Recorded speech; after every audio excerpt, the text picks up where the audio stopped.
सीमा है ना सीमा है नहीं घर में लगती है ये पता नहीं और कुछ नहीं है गर्मी हो रही है नहीं गर्मी लग रही है मेरे वाला 50 वो है सीमा की 8 होती है सीमा वही लगती है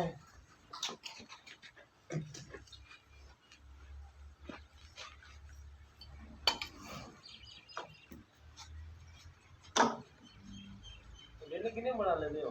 80 कितने घंटे है कितना घंटे कितना टकला ना है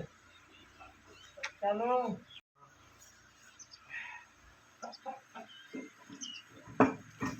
टीम पूरी होती फिर सवाल आना उनका ही 2 बंदे 4 बंदे मेरे पर कुत्तों बड़ा खराब तो तुम्हारा इंटरव्यू भर के देना पता लगे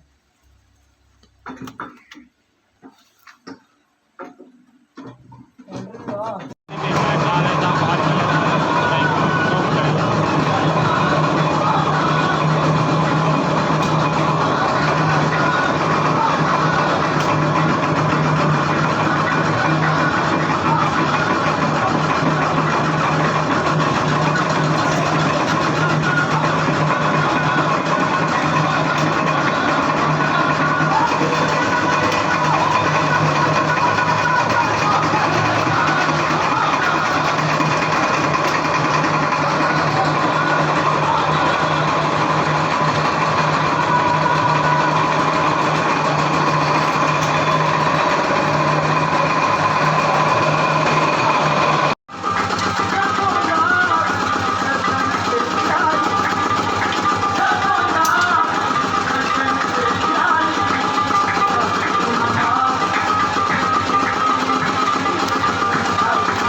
टीम पूरी होती फिर सवाल आना